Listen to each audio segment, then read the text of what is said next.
आपको अगर युद्ध समझना है तो युद्ध समझने के लिए आपको सबसे पहले 62 की लड़ाई को समझना होगा, उसके बाद 65 को समझना होगा, उसके बाद 71 को समझना होगा, फिर 99 वाला जो हुआ था वो समझना होगा।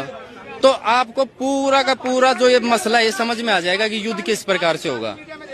युद्ध जब भी होता है तो सामने वाले को सबसे पहले जो एयर डिफेंस का जो भी मामला होगा, उनका जितने भी रनवेज होंगे जहाँ से उनके फाइटर जेट जो चलेंगे हमला करने के, सबसे पहले उनको ध्वस्त किया जाता है। उसके तुरंत बाद थल सेना से अटैक होगा, उनके जितने भी बंदरगाह हैं उनको खत्म किया जाएगा। कि भाई जैसे मान लो चाइना हो गया या फिर कोई और देश जो अपने जिसका स्वभाव है पलटना, जो पलटेगा, अमेरिका जो अमेरिका पलटेगा, स्वभाव है पलटना। क्योंकि अभी देखो उसने जो डोनाल्ड ट्रंप ने दी थी एक स्टेटमेंट दी थी कि अगर इंडिया के ऊपर पाकिस्तान हमला करता है तो सबसे पहले अमेरिका इंडिया के पक्ष में खड़ा होगा।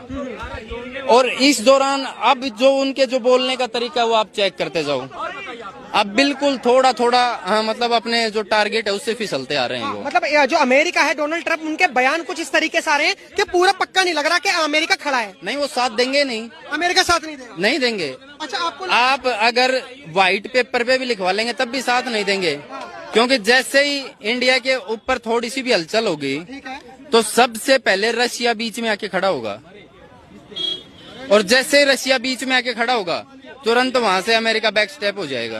अच्छा, गारंटी है। अच्छा, आपको लग रहा है कि पाकिस्तान के साथ चाइना आएगा क्योंकि टैरिफ वॉर वगैरह चल रहा है, भारत एक बहुत बड़ा मार्केट के रूप में जाना जाता है। लाइन पे नहीं आएगा, फ्रंट लाइन पे नहीं आएगा, बैक लाइन पे साथ देगा। ठीक वैसे ही होगा जैसे यूक्रेन का और रशिया का युद्ध हुआ, और यूक्रेन को कभी भी पैसों की और हथियारों की कमी नहीं पड़ी। ठीक वैसे ही पाकिस्तान के साथ चाइना आएगा, पाकिस्तान को हथियारों की और पैसों की कमी नहीं आएगी। तो इससे तो अब आपकी बातें समझ के ऐसा लग रहा है, क्योंकि एज आर्मी पर्सन हो आप, तो मेरे को एक चीज समझ में आ रही है कि जो युद्ध है ये 3-4 दिन का तो नहीं होगा।